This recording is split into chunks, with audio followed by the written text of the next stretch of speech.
This is number 10 on your rationals test study guide. You got a division problem. Remember what I've told you before? I would never, never, never even write the division problem because I know for a fact that division just means that you are multiplying by the reciprocal of that second number. Those are synonymous operations. So times, and just the reciprocal of that is going to be 8p plus 4 over 4p minus 24. Once you change it into multiplication, multiplication is so sweet because it's essentially like everything in the numerator is all up there on the numerator in one big numerator. Same for the denominator. So all you have to do now is factor stuff to figure out what factors there are and what you can cancel. So starting with, I'm going to do p squared plus 36 first. First of all, I know that p squared is a perfect square because it's p times p. And 36 is a perfect square because it's 6 times 6. And they're subtracting.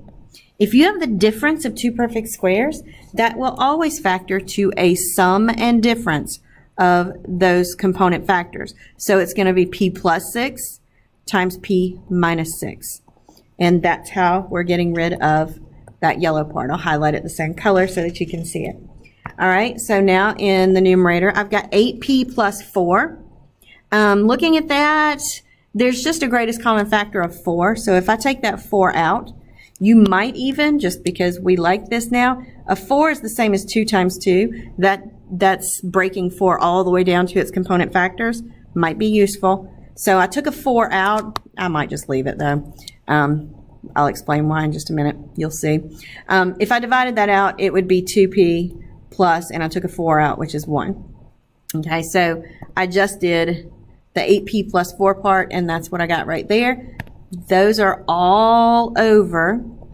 I've got to factor 2p squared plus 3p plus 1. Remember that you're looking for what are the factors of 2 times 1, which is 2, that add up to 3. And I'm pretty sure it would be 1p and 3p, correct? Because 1p plus 3p would add up to, nope. Said it wrong. 1p plus 2p. Because 1p times 2p would give me a 2, but 1p plus 2p is going to give me a 3p. So I'm going to factor it right up underneath here. It's going to be rewritten as, and I'm going to rewrite the first and last term exactly as they started. So 2p squared and plus 1. But 3p, I'm going to rewrite as plus 2p plus p, or 1p. Okay? You might even, just because, write it like that. Okay? Now then, this is factored by grouping because you group the first pair. By the way, I replaced that, so I marked through it. You factor the first pair. I see that first pair has 2p. It's not thick enough. Hold on. This first pair of factors has 2p as a common factor. And if I factor that out, I end up with just a p and plus 1 here. And then if I look at the second pair of factors, the only common factor is just a 1. And that leaves me with p plus 1 there as well. Now then, I'm going to go ahead and move it on over to this big fat fraction now, because I can see that these have a p plus 1 as a common binomial factor, which I can factor out, and which will leave this little binomial 2p plus 1. So I'm going to rewrite this as p plus 1, because I took that p plus 1 from both of them, and what was left was 2p plus 1. And now that one is factored. Lastly, I'm going to factor the 4p, and hold on, wait, before I go, I'm going to go ahead and factor all of this right here is how you got that, okay? So I only have one part left, and that's this 4p minus 24. So if I take 4p minus 24 and I pull the 4 out, that would leave p minus, and 4 into 24 would give you 6. And so last highlighting, let's do a pink. That 4p minus 24 is where I got this, 4 times the quantity p minus 6.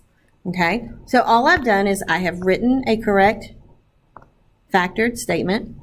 And this is the slash and burn fun part, because what you get to do is go in and start canceling any numerator with any denominator.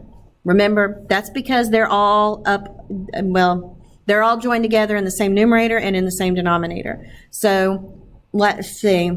I've got a p minus 6 right here and a p minus 6 right there. So numerator and denominator being the same means that makes a 1.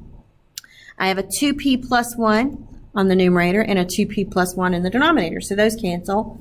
I have a 4 in the numerator and a 4 in the denominator, so those cancel. P plus 6 over p plus 1 do not cancel. Remember, you cannot cancel out of addition and subtraction. It's all or nothing. So you are left with p plus 6 over p plus 1, and that is your simplified quotient.